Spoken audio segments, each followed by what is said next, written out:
Hi, I'm Bridget. And I'm Wayne. And we're from Sydney Fish Market. And today we're going to talk all about mud crabs. That's right. So let's start with, how can you tell if a mud crab is any good? But first of all, how to pick it up. And I was about to say that. Why don't we start with how to pick it up? All right, pick it up from behind. You can see the legs are always tied up, and that's for a good reason. So That's pick it right. up from behind. And don't panic. Sometimes they do wrap their legs around your wrist. It gives you a bit of a shock, but that's fine. That's right. Most importantly, take these guys seriously. They can really injure you. They can take a finger off if they're mad enough. So just be very careful. Now, let's start with the beginning. What do we look for when we're going to buy a live crab? Okay. Well, the simplest and easiest way is, does the animal weigh what it looks like it weighs? Now, when you get a little bit of experience and you've bought a few crabs, you'll start to sort of put the pieces together. This little guy here is probably around 800 grams. Now, if it weighs 800 grams and it looks like it's going to weigh that, you're pretty well safe. The other thing to look for is the animal nice and aggressive? Are the arms strong? Are the legs nice and strong? The Basically, little gaps. is it moving and yeah, showing is a it bit of moving? life? Does it look like it's all right? If it's not doing much, then you can sort of look for another one. Do the eyes move around much? Is he attentive? In this case, it's a she. Let's just cover that actually, Bridget. Yes, we How do you will. tell between a male and a female? Is Now, there a difference when you're cooking We'll them? show that, but we should explain why he's not moving.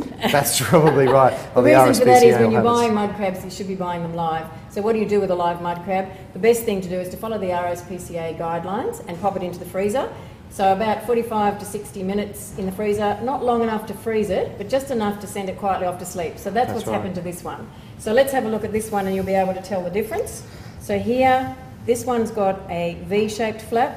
This one you can see is a lot wider. That's the U-shape. So this is the boy and this is the girl. That's right. Probably why she's so lovely. That's right. She's lovely, isn't she? This is to carry the egg sac. So often often people will go for these guys in the hope that there's some roe in there that they can add to their cooking. So the females have a little bit of a reputation for being popular, but really there's not much in the meat. There's not much difference. No, but actually it's interesting. The best meat is usually in the claws, the big claws. That's right. The body part, the meat's okay, but it's a little bit coarser. So the legs are really highly prized. That's aren't right, they? and look for that too. When you're buying your animals, make sure that they've got all their legs and the claws are intact. There's no great punctures in them or bits missing. Try to find a really nice, good example. And you don't want any black marks or anything around the joints, do you? No, so all well, the legs intact. But that's right. You just want a nice, good, healthy-looking animal. You want to see that that he or she's been eating well and they've been gnashing lots of stuff up in their claws. But we've got some really good examples here today. yeah. All right, now let's start with the live one. If we need to store it, because it will actually survive outside the fridge, what That's we can right. do is just get some damp paper towel, just pop that into the bottom of a bowl or a box. Bit of moisture. Yeah, a bit of moisture.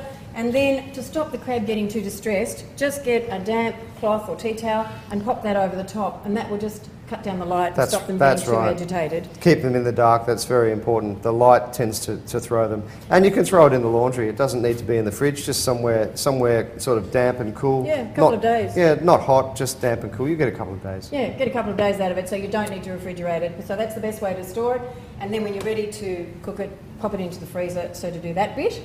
And this is what we have. That's right. So let's do this the bit. frozen article. So we don't want it to freeze all the way No, through. that's right. It's more just to send it quietly off to sleep. You can then pop it into boiling water, or you can chop it up and go straight into cooking. Now, if you try and put a live crab straight into boiling water, you can imagine it gets pretty distressed. So you'll often find it will drop its legs. And the other thing is, of course, it will tighten up its muscles, and that That's makes right. the meat quite chewy. So you really want to follow these guidelines. Not for to the mention best make a hissing sound that Yes. upsets people. It can. All right, I'll let you do this bit. So we're going to take the strings off. Okay, so yeah, we'll start by just removing the strings. You can just cut those off or use a pair of scissors. And you hope you're doing this and the crab hasn't done it beforehand, because I've seen crabs when they've broken Yes. through their strings, it can be pretty vicious. Yes, it's not a job people are lining up for, to put the No, strings back no. onto a crab. Okay, All right, now I think we might differ in our preparation of this, because there's the depends how hungry you are, the Bridget. very quick and easy way. All right, well, let's just go through. You can explain your way. Sure, well the quick and easy way really, we just grab a hold of the crab there, grab that top and just remove that in one piece. If you put a little bit of leverage on there, you'll see that that will come straight off. But be careful, because it's got very sharp edges Yes, that's to the right. shell. But, you know, you've got a nice smooth edge here, you can get your fingers underneath and just rip that. That comes clean off. Shall I remove that, or would you like to Well, go I'll just from- show you the other way. That's that right. this is the slower way. Sure. This is the delicate way, as The Wayne delicate calls way. it. We turn it over and actually take off the tail flap. Okay, so we get rid of that. And then we'd put the thumb between the body and the top shell and actually pull it this way. Because Sure. sometimes that's a little bit easier to manoeuvre. So you can actually pull it like that. Before you pull it all off, you can actually scoop up and take a lot of the stuff with it. Now, some people really like to eat that. It's personal preference. But That if you gel find- in there is particularly useful. So a lot of people like, but some people look at it and think, no, I don't think so. So it's Yeah, up I'm to one you. of those. And then to the cleaning part, these bits on the end, this is just like we did for the blue swimmer crabs. You just twist these bits off because there's no meat in those. And then take the gills off, dead men's fingers. They're only joined on the outside, so you only need to just run your thumb straight down on the outside. Take those off. And you So easy, isn't it? really easy, and actually we hope when people try this, they say it is easier than they thought. Yeah. Same thing on this side, because I see people sometimes taking them off one by one. It'll take you forever. Just run your finger Just down rip the those side. suckers off. But you do need to get them off because they will be a bit bitter if you leave them in. Okay, the cleaning out in the middle bit, so best is to do it all by hand. Don't start getting spoons Yeah. and knives and all the rest of it. So once again, you can leave this in if you wanted to eat it, otherwise just clean it out with your finger. Is that what you do? Yeah, pretty much. I'd just, I'd snap it first. Now, some people need to cut it. Okay. So just, we All right. might go through Well, the let's cutting cut it. process. Now, an Snap important it, thing cut when it. you're going to cut, put a damp cloth or paper towel under your chopping board because you want to be anchored down because these little suckers can be really slippery. They so can. You don't want it flying across the you floor. don't. So you can snap them in half, but if you do need to do the cutting, you can just put it down and then sort of whack it. That's it. Well, you can whack it. I always find if you use the chopping board as a bit of a pivot, you can just lower the knife down and cut right through there But you can fairly see easy. how slippery they are, so be very careful I nearly shot and make through that sure one. your knife is sharp. Okay, the next bit. Okay, now some people like to rip the legs off. When we're doing it, we actually take a leg and part of the body, so everybody gets a little bit of both. Okay. So it's personal preference, but you have a different way? Well, normally I just snap the claw off. We've got two sides here, so we can do both ways. I'll just chop that because I've busted that already. So just chop that leg off. And if you're going to be wok frying, I always just give it a quick whack with the back end of the knife just to break those open. Or you can use a nut or a cracker. Or yeah, the nut cracker. But you know, when you're here and you're doing it, just whack, just break all that area up. That allows the heat to get in there and cooks it. Yep. A lot of the Chinese chefs I've witnessed over the years, that's how they do it.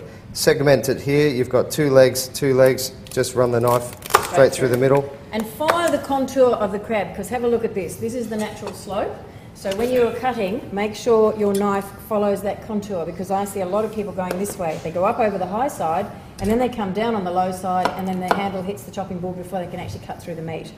And just on the cracking of these claws, and this is sad experience, sometimes a good idea to put a tea towel over the top so it doesn't flip Right. up and flick you in the eye. I'll just wipe my eye there for. But that's Thanks, pretty well Bridget. it, isn't it? So you get one big claw and then you get the two little ones, but it's good to have a claw and part of the body so everybody gets a little bit of both. Sure. And ready to go. Or just in buy more whatever. crabs. There's always that.